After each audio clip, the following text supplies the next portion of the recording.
और ब्रेक के बाद आपका स्वागत है। इसी बीच बड़ी खबर राजधानी रांची से आ रही है, जहां कपड़े की दुकान में भीषण आग लगी है। आग लगने के कारणों का फिलहाल पता नहीं चल पाया है। सूचना मिलते ही दमकल की गाड़ी मौके पर पहुंची। आपको बता दें कि अपर बाजार महावीर चौक के पास की ये घटना बताई जा रही है। रांची से आपको इस वक्त की बड़ी खबर बता रहे हैं, जहां कपड़े की दुकान में भीषण आग लगी है। तस्वीर इस वक्त टीवी स्क्रीन पर आप देख रहे हैं। देखिए कितनी भयावह ये आग है। धू धू कर दुकान में आग लग गई। हालांकि किस वजह से आग लगी है इसकी जानकारी फिलहाल नहीं मिल पाई है, लेकिन मौके पर जो लोग मौजूद थे, जिन्होंने आग लगी की इस घटना को देखा, उन्होंने दमकल की गाड़ी को इस बात की जानकारी दी और दमकल की गाड़ी मौके पर पहुंची और आग पर काबू पाया। दानापुर से बड़ी खबर, जहां ज्वेलरी दुकान के सामने फायरिंग हो गई। दहशत फैलाने को लेकर के फायरिंग की बात सामने आ रही है। बाइक सवार अपराधियों ने फायरिंग की। खगड़ी रोड की घटना बताई जा रही है। बाल बाल दुकानदार बचे हैं। अभय और मनोवर नाम के दुकानदार बाल बाल इस फायरिंग में बचे हैं। दहशत फैलाने को लेकर के फायरिंग हुई। बाइक सवार अपराधियों ने यह फायरिंग की। रंगदारी को लेकर के फायरिंग की आशंका जताई जा रही है, जिसमें बाल बाल ये दोनों दुकानदार बचे हैं। अपराधियों की जल्द गिरफ्तारी का भी भरोसा पुलिस की तरफ से दिया गया है।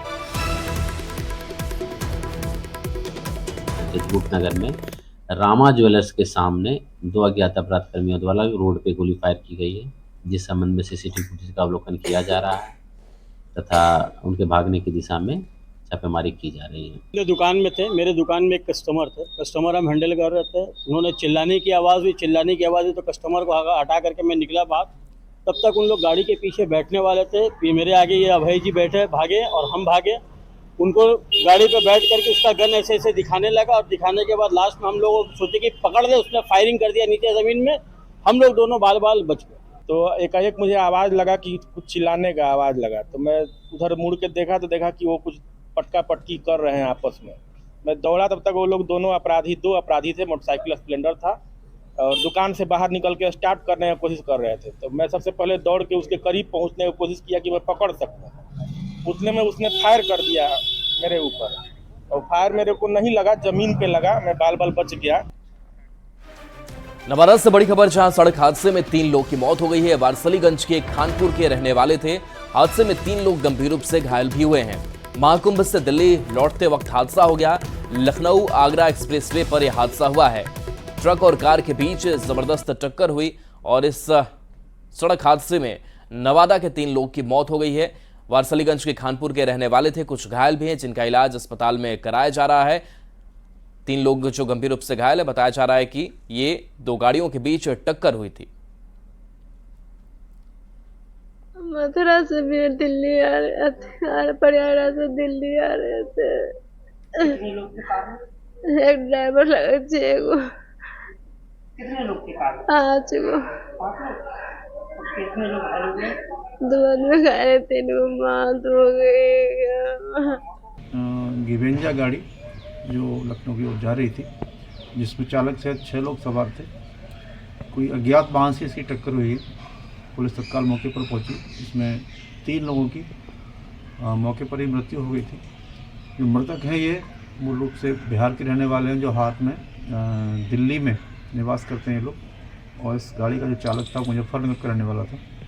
चालक सहित इसमें 2 अन्य लोग जो घायल हैं, उनको तत्काल अस्पताल भेजा गया उपचार के लिए। और जो मृतक थे उनको मोर्चरी के लिए भिजवाया गया है उनके घर वालों। और अब खबर पटना से है। पटना सिटी के अगमकुआं थाना क्षेत्र के पहाड़ी मोड़ के पास बेकाबू ट्रक ने एक छात्रा को रौंद दिया। घायल छात्रा को आनन फानन में इलाज के लिए एनएमसीएच में भर्ती कराया गया, जहां इलाज के दौरान बच्ची की मौत हो गई। मृतक बच्ची की पहचान सुष्मिता कुमारी के रूप में हुई है। जानकारी के मुताबिक बच्ची घर से स्कूल की तरफ जा रही थी, तभी जोरदार ट्रक ने टक्कर मार दी, जिससे बच्ची की मौत हो गई और ट्रक ड्राइवर मौके से वहां से फरार हो गया। आपको बता दें कि पुलिस ने ट्रक को जब्त कर लिया है। फरार ड्राइवर की तलाश में पुलिस जुटी है। पुलिस कैसा ऐसे छोड़ दे घटना है, अत्यंत दुखद घटना है और विगत कई दिनों से, सप्ताह से पूरा शहर देख रहा है जो ट्रैफिक जाम की स्थिति है। सारे स्कूल वाले आवाज़ उठा रहे हैं। मैं भी बात किया हूँ कई लोगों से, कई अधिकारियों से। इस प्रकार की घटना ट्रैफिक एसपी की जिम्मेवारी है। क्योंकि उन जिनसे ये शहर नहीं संभलता, जिनसे ट्रैफिक व्यवस्था नहीं संभलता, और उसका ये जो न कुपरिणाम निकला कि आज हमारे विद्यालय की एक बच्ची की जान चली गई। छोटी पहाड़ी मसौड़ी मोड़ में एक ट्रक के द्वारा एक बच्ची पढ़ने के लिए जा रही थी, उसी क्रम में उसको धक्का लग गया है, जो पीएमसीएच में लाकर इलाज चल रहा है, एनएमसीएच। कैसे घटना में कि मतलब एक बच्ची थी कि और भी लोग थे, क्या एकमात्र एक बच्ची थी। बच्ची का नाम क्या था? बच्ची का नाम सुष्मिता कुमारी है, ये छोटी पहाड़ी की रहने वाली। कितनी उम्र होगा उसका? उम्र लगभग 12 से 14 साल का। गोपालगंज में आपसी विवाद में दो गुट के बीच जमकर मारपीट हुई। घटना में जेडीयू नेता के भाई भतीजा समेत 5 लोग घायल हो गए। घटना बरौली थाना क्षेत्र के बढ़िया गांव की है। सभी घायलों को इलाज के लिए सदर अस्पताल में भर्ती कराया गया है। जख्मी लोगों में अरुण पटेल, शत्रुघ्न पटेल, मेघनाथ पटेल, आकाश पटेल और आशीष कुमार शामिल हैं। घायलों ने पड़ोस के लोगों पर धारदार हथियार से हमला कर घायल करने का आरोप लगाया है। पुलिस दोनों पक्ष की ओर से एफआईआर दर्ज कर जांच में जुटी है। चंदन सिंह, बुलेट सिंह, नीलन सिंह और विनीत कुमार सिंह, बुलेट सिंह। पहले से कोई विवाद था? कोई विवाद नहीं था, पता नहीं, हमको पता नहीं था। पुलिस को थाना में सूचना दिया। और अब खबर पटना के बाढ़ से है, जहां 3 नाबालिग लड़कियां लापता हो गई। तीनों लड़कियां प्राइवेट स्कूल में 7वीं कक्षा में पढ़ती थी। बाढ़ बाजार में रहने वाले एक लड़की के पिता ने थाने में गुमशुदगी का मामला दर्ज कराया। लड़की के पिता ने थाने के दिए गए आवेदन में एक लड़के पर लड़कियों को बहला फुसलाकर कहीं ले जाने की आशंका जताई। पुलिस लड़कियों की तलाश में जुटी हुई है।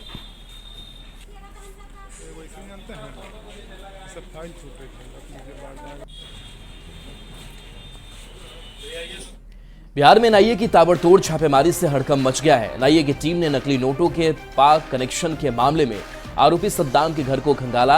एनआईए की रेड में लाखों रुपए कैश मिले हैं, जिसकी असली नकली होने की जांच चल रही है। सद्दाम का पाकिस्तानी कनेक्शन,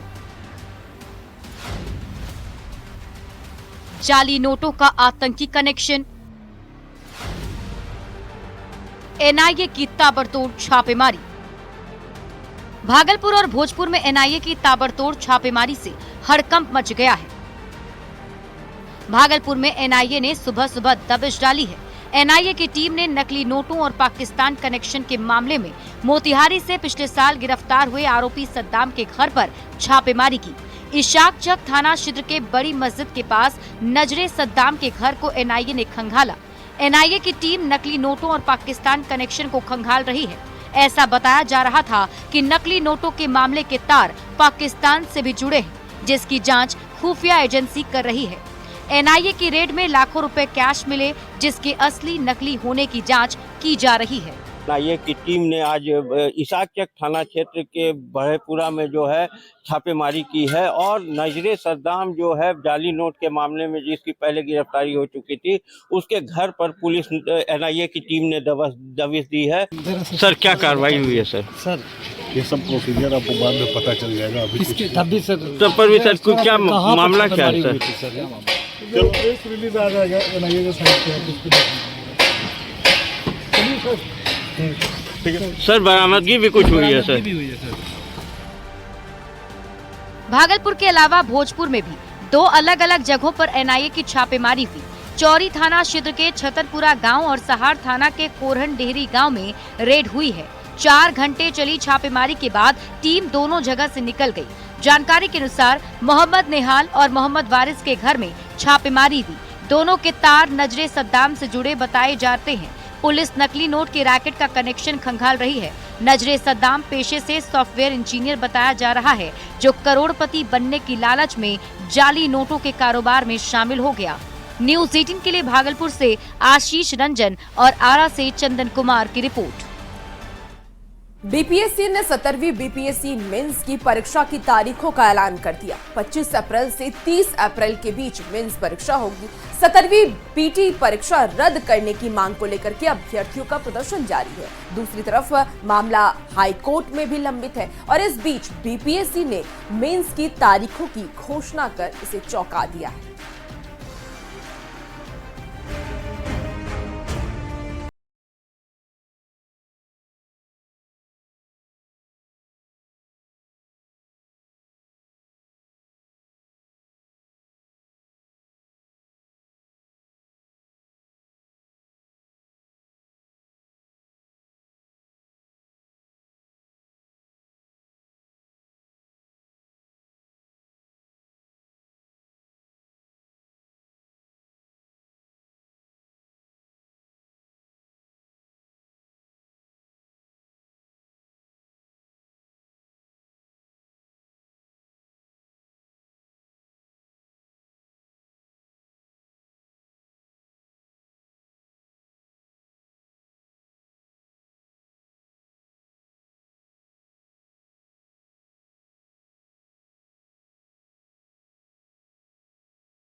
70वीं बीपीएससी की पीटी की परीक्षा को रद्द करने की मांग को लेकर पिछले 2 महीने से प्रदर्शन चल रहा है। 13 दिसंबर को प्रदेश के 912 परीक्षा केंद्रों पर परीक्षा का आयोजन किया गया, जिसमें एक परीक्षा केंद्र बापू परिसर की परीक्षा कैंसिल हो गई। ऐसे में एक परीक्षा केंद्र बापू परिसर की पुनर्परीक्षा 4 जनवरी को पटना के 22 परीक्षा केंद्रों पर आयोजित की गई। आयोग ने साफ कर दिया है कि ये परीक्षा कैंसिल नहीं होगी। हालांकि ये मामला पटना हाई कोर्ट में लंबित है। न्यूज़ 18 के लिए पटना से अमित कुमार की रिपोर्ट। बीपीएससी की ओर से मेंस परीक्षा का शेड्यूल जारी किए जाने पर अभ्यर्थी भड़क गए हैं और आयोग पर हड़बड़ी करने का आरोप लगा रहे हैं। छात्र नेताओं का कहना है कि मामला हाई कोर्ट और सुप्रीम कोर्ट में चल रहा है, तो इतनी हड़बड़ी क्यों है? पढ़ाई के साथ साथ सभी को लड़ाई करना भी पड़ेगा, क्योंकि बिहार में भ्रष्टाचार जो है इतना चरम सीमा पर बढ़ गया है कि इसको आपको जो है अनदेखा नहीं करना होगा। आप पढ़ाई भी कीजिए, हम लोग का सहयोग भी कीजिए। पीटी के पहले से अभ्यर्थी लगातार आंदोलन आ रहे हैं और मेंस का जब से उनका रिजल्ट निकला है परीक्षा फल, तब से वो आंदोलन। उनको पता है कि बीपीएससी 21,000 पदों का जो 2,000 पदों की जो वैकेंसी है, उसमें कहीं ना कहीं लोगों को डिवाइड एंड रूल फॉर्मूला पर चला रही है। पीटी का रिजल्ट निकाल दिए, फिर आप मेंस का डेट अनाउंसमेंट कर दिए, तो कहीं ना कहीं अभ्यर्थियों को बांटने का प्रयास है। लेकिन बावजूद मैं कहूँगा कि जब कोर्ट में मामला है और हम लोग लगातार धरना प्रदर्शन कर रहे हैं, कोर्ट के फैसले का इंतजार कर रहे हैं। और अब बात करेंगे सीएम नीतीश कुमार की प्रगति यात्रा की। मुख्यमंत्री नीतीश कुमार आज प्रगति यात्रा पर अपने गृह जिला नालंदा आने वाले हैं। सीएम आज बिंद, सवैत, धरहरा, नालंदा मोड़ और नानंद गांव जाएंगे, जहां जिले को 820 करोड़ रुपए की लागत से 263 योजनाओं का उद्घाटन और शिलान्यास सीएम करते नजर आएंगे। मुख्यमंत्री नीतीश कुमार के कार्यक्रम को लेकर के तैयारियां पूरी कर ली गई हैं। मुख्यमंत्री नीतीश कुमार आज नालंदा जिले के नानंद गांव पहुंचेंगे, जहां प्रगति यात्रा को लेकर नालंदा के नानंद, धरहरा, सिवैत, बींद के साथ साथ जो है हिरण्य पर्वत के तलहटी, सिंगार हाट के पास फिटनेस पार्क का भी उद्घाटन करेंगे। तो लगातार जो है मुख्यमंत्री नीतीश कुमार को लेकर जो कई तैयारियां जो है की जा रही थी, वो पूरी कर ली गई है। और मुख्यमंत्री नीतीश कुमार आज जब पहुंचेंगे तो उद्घाटन करोड़ों रुपए की लागत से उद्घाटन और शिलान्यास का कार्य करेंगे। तो यहाँ पर देख सकते हैं किस तरह से जो है ये तालाब का निर्माण किया गया है, खास करके नानंद पंचायत में, जहाँ नानंद गाँव में। तो यहाँ पर जो है लगातार जो है तैयारियां जो लगभग पूरी कर ली गई है। और मुख्यमंत्री नीतीश कुमार जब आएंगे तो इस तालाब के चारों ओर जो है जायजा लेने के काम करेंगे। आज नीतीश कुमार जब नालंदा जिले के नानंद गांव पहुंच रहे हैं, तो सबसे पहले उन्होंने वो पुस्तकालय का निरीक्षण देख लेंगे, जो एक पुस्तकालय बना है। उसके बाद मनरेगा के द्वारा निर्मित मनरेगा पार्क जाएंगे। उसके बाद यहाँ से उन्होंने जो गरीबों के लिए, जो भूमिहीन थे, उनको भूमि देकर आवास बनाया गया है, उन सभी को आवास योजना के तहत जो बना मकान उनको सौंपेंगे। उसके बाद विभिन्न प्रकार के जिले में जो कार्य किए गए हैं उनका शिलान्यास एवं उद्घाटन करेंगे। मुख्यमंत्री नीतीश कुमार यहाँ तो लगातार आते रहते हैं, लेकिन इस बार जो है बड़ी सौगात देकर जो है एक बड़ी खुशखबरी देने जा रहे हैं। नालंदा से न्यूज़ 18 अभिषेक कुमार।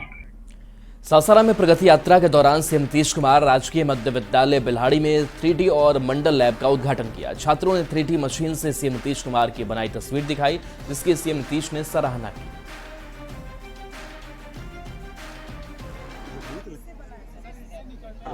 ये माननीय मुख्यमंत्री जी का हमारे विद्यालय में जो स्पेस लैब है उसमें जो 3D प्रिंटर्स है, उसी से हम लोग निकाल कर इसी फ्रेमिंग कराए और ये हमारे छात्रों के द्वारा निकाला गया। सीएम साहब देखे इसको? सीएम साहब देखे। क्या प्रतिक्रिया थी उनकी? अच्छा प्रतिक्रिया थी जी। उन्होंने ये मंगवाया, अभी हम लोग भेजेंगे। ये एक कार्ड रीडर है, इसमें हम कार्ड को स्प्रेड करते हैं, वो ये रीड करता है। वो कार्ड में जो भी हम इमेज चाहिए, अब बच्चे हमारे विद्यालय में साइंस एग्जीबिशन वगैरह बनाते हैं, तो उसमें टॉयज, ट्री, एनिमल्स पार्ट चाहिए होते हैं, तो वो चीज़ें हम यहाँ अपनी ज़रूरत के हिसाब से अपने विद्यालय में तैयार करते हैं। जैसे कि आप देख रहे हैं, अभी भीमराव अम्बेडकर जी की जो पिक्चर है वो अभी लोड हो रही है, यानी कि रेस कर रहा है।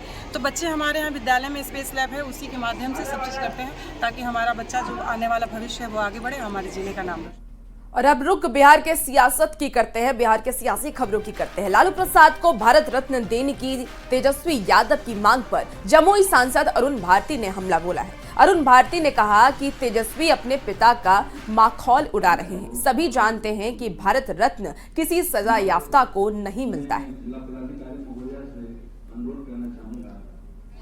और निंदा तो इस बात की भी होनी चाहिए कि वो खुद अपने पिता श्री लालू प्रसाद यादव जी जो हम लोग के अभिभावक समान है, उनकी भी बेइज्जती करने से बाज नहीं आते। जब वो ये दावा करते हैं कि लालू जी को कभी न कभी उनको मिलेगा भारत रत्न, आप ये बताइए, सभी को पता है, ये तो अपने पिता का मखौल उड़ा रहे हैं ना। सभी को पता है कि भारत रत्न कभी भी किसी जो कन्विक्टेड हो जाते हैं, जो सजा याफ्ते होते हैं, उनको नहीं मिल सकता है। लालू प्रसाद को भारत रत्न देने की तेजस्वी यादव की मांग पर मंत्री कृष्णनंदन पासवान ने तंज कसा है। कृष्णनंदन पासवान ने इसे बचकाना बताया है। मंत्री ने कहा कि भारत रत्न सम्मान घोटालों में शामिल और सजायाफ्ता को नहीं दिया जाता है। जब घोटाला का याद हम करते हैं तो लगता है कि सांड और भैंसा और गाय आपका स्कूटी पर ढोया, ऐसा भी आप सुने होंगे। और इतना बड़ा घोटालेबाज और उनके शासन में अपहरण उद्योग चलता था।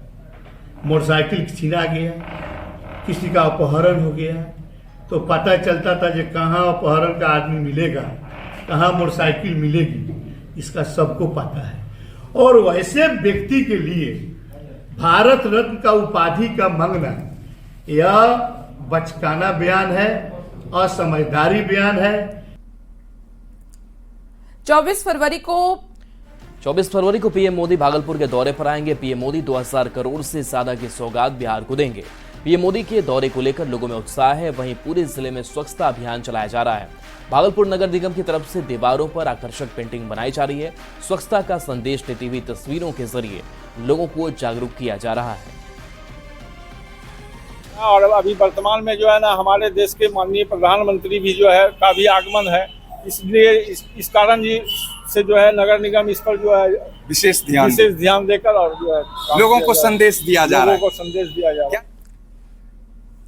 और अब खबरों में आगे बढ़ेंगे। आपको बता दें कि 24 फरवरी को प्रधानमंत्री नरेंद्र मोदी भागलपुर आ रहे हैं। पीएम के आगमन से पहले बिहार सरकार के पंचायती राज मंत्री केदार गुप्ता जमुई पहुंचे और बीजेपी कार्यकर्ताओं के साथ बैठक की। उन्होंने ये बताया कि प्रधानमंत्री के कार्यक्रम में जमुई से लगभग 5000 लोग शामिल होंगे। उन्होंने महाकुंभ पर विपक्ष के विवादित बयान पर भी निशाना साधा और तुष्टीकरण की राजनीति का आरोप लगाया। गठबंधन के लोग हैं या तुष्टीकरण की राजनीति करते हैं। आपने देखा होगा महाकुंभ को बाहर में उल्टा सीधा बोलते हैं अखिलेश जी, जाके वहां डुबकी लगाते हैं। ऐसे बहुत गठबंधन के नेता हैं कि जाकर के अंदर में भगवान का नाम लेते हैं और बाहर में तुष्टीकरण, एक वर्ग को खुश करने के लिए वह तुष्टीकरण की बात बोलते रहते हैं। इसलिए उस बात में कोई दम नहीं। आरंभ में बजट पर चर्चा में पहुंचे पूर्व केंद्रीय मंत्री आरके सिंह ने ममता बनर्जी पर निशाना साधा। आरके सिंह ने कहा कि विपक्ष के कुछ नेता कुंभ के बहाने सनातनियों की आस्था पर चोट कर रहे हैं, जो ठीक नहीं है। देखिए, ये हम लोग की आस्था पर, हिंदुओं की आस्था पर कोई चोट करता है तो ये बहुत गलत बात है। ये हिंदू लोग शांति प्रिय है, इसीलिए आप कुछ भी बोल देंगे हम लोग की आस्था के खिलाफ, ये सही नहीं। हम लोग की आस्था को उनको रिस्पेक्ट करना चाहिए। तो इधर आरा स्टेशन पर अब भी महाकुंभ जाने वाले और वहां से लौटने वाले यात्रियों का हुजूम उमड़ रहा है। रेलवे स्टेशन पर पैर रखने की भी जगह नहीं है। ट्रेनों में चढ़ने को लेकर के अब भी मारामारी देखने को मिल रही है। लोग जैसे तैसे गेट पर लटक कर सफर करने को मजबूर है। रेलवे की ओर से किए जा रहे तमाम इंतजाम भारी भीड़ के आगे कम पड़ती नजर आ रही है।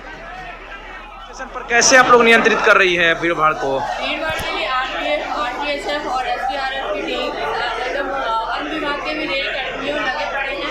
सारे यात्रियों को हम सुरक्षित चढ़ाने का प्रयास कर रहे हैं। ट्रेन पहले से ओवरक्राउडेड आ रही है, फिर भी अपनी प्रयास जारी है कि हम उनको सही से। ज्यादातर भीड़ रात को हो जा रही है जो ट्रेन, शाम में ज्यादा भीड़ हो रही है। तो फिलहाल इस बुलेटिन में इतना ही। बने रहिए न्यूज़ 18 बिहार झारखंड के साथ।